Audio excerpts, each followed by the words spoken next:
What's up, everyone, and welcome back to the Clone Wars Chronological Rewatch. Today we're talking about Crisis at the Heart, the final episode of the Rush Clovis arc, and the final Rush Clovis episode ever, because he dies at the end. Spoilers. Which, I mean, I was kind of like ready. I was ready for that. Yeah. I don't really like Rush, but you were starting to warm up to him at the end. Well, I didn't warm up to him per se. I was kind of just feeling bad for him that, like, he just was in over his head, and I was like, maybe he didn't, you know, mean to cause this much trouble, and like Dooku definitely kind of dicked him over on this one. Yeah.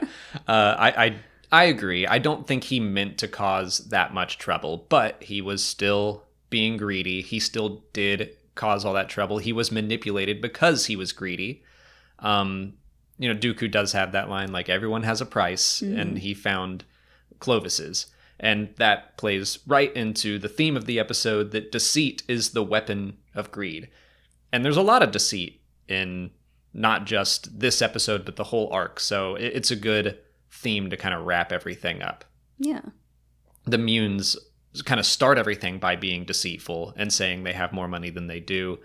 On the, like, huge level, Dooku and Sidious are deceiving the galaxy because they are greedy for more and more power. Full of deceit. Yeah. This is all a deception just to get more power and more control and influence for Sidious. Yeah. Clovis deceives Padme from the very beginning of the arc to get her on his side and to get her to help him get to where he wants to be. Mm-hmm. And yeah, he's just... A lot of these people are just greedy for power, more so than money or anything else. But Anakin, I would say, and Padme are both being deceptive. They are deceiving their fellow senators and Jedi. And Anakin, I would say, is greedy for power and Padme. You know, he's so attached to her. Mm-hmm. I think last episode we talked about how he is just possessive and greedy, and he doesn't want to share Padme. He's greedy for love, which sounds like an 80s power ballad. That sounds like a great song. You should write that.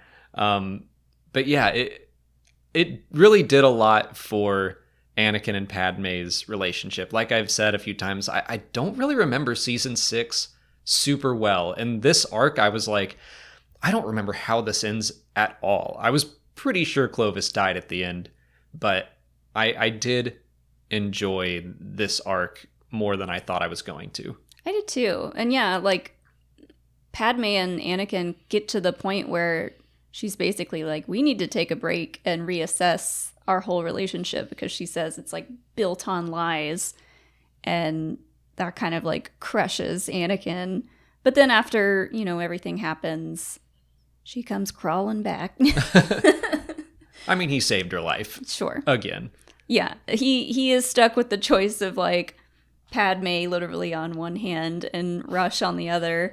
And, like, we know what Anakin would have done, but Rush just lets go. Yeah. But, I mean, Anakin doesn't do that, to his credit.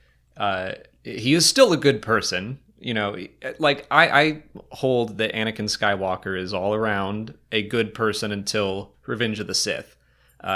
Just because he doesn't like Clovis, even claims to hate him, he isn't going to just let him die. Mm-hmm.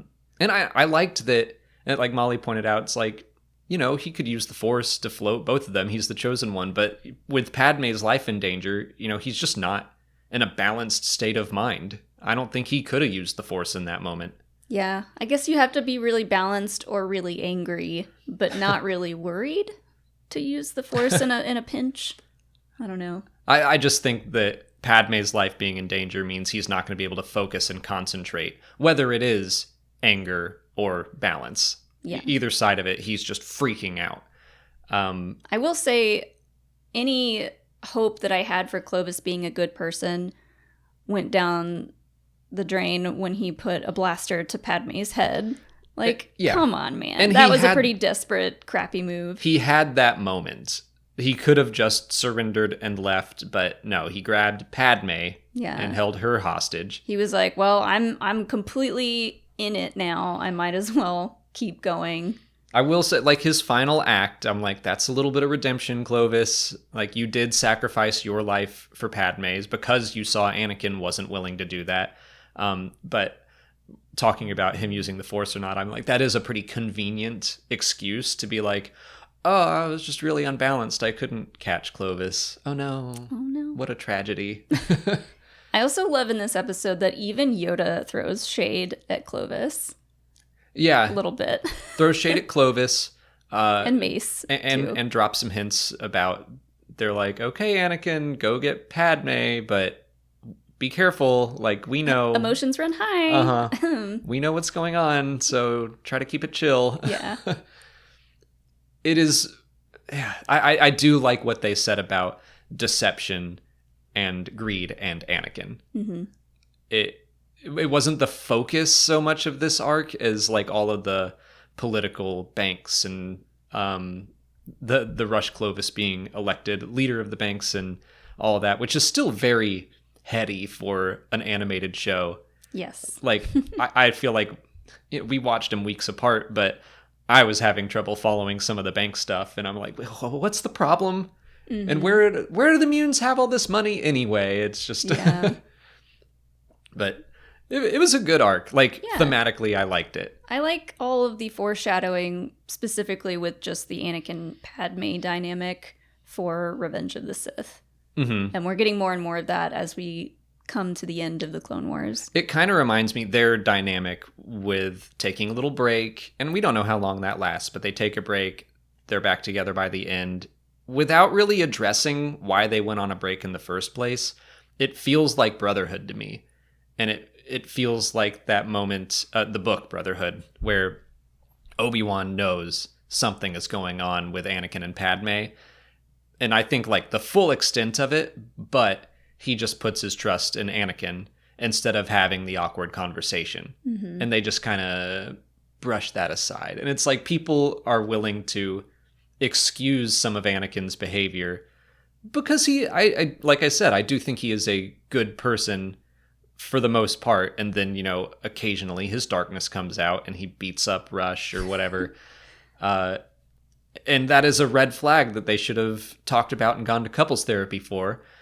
But they didn't, and they should have. Yeah. And the rest of the Jedi are like, well, he's the chosen one, so I guess it's fine. Yeah, they kind of give him a pass on certain things, and they just all needed to go to that. I do like to think that there is a therapist in the Jedi Temple just sitting there waiting. Like, they have one on retainer. No appointments. Yeah, it's like, any day now, someone's going to come in, and we're going to talk through their issues and everything will be great. Or they have one that's like the one in Severance that is just very bizarre and weird and not helpful. I mean, I could kind of see that, honestly. It's like, we're just going to meditate your problems away. Mm-hmm. Yeah. Which meditation can't do everything. I'm going to compliment you for 5 minutes straight. Yeah. I like that you are strong in the Force. Your midichlorian count is so high. Yeah. Well, I think that's the end of the banking arc, so next time we're going to start covering the Mace Windu, Jar Jar Binks buddy cop extravaganza trip to Bardata. Yes, I can't wait. Very exciting. It's also got a bunch of Indiana Jones vibes, so that'll be a fun one. It's one that I kind of remember, again, but not all that well, so I'm excited to revisit it. Until then, please like this video, subscribe to the channel. Follow us on Twitter, Instagram, Facebook, and TikTok. And consider checking out our Patreon page. As always, thanks for watching, and may the Force be with you.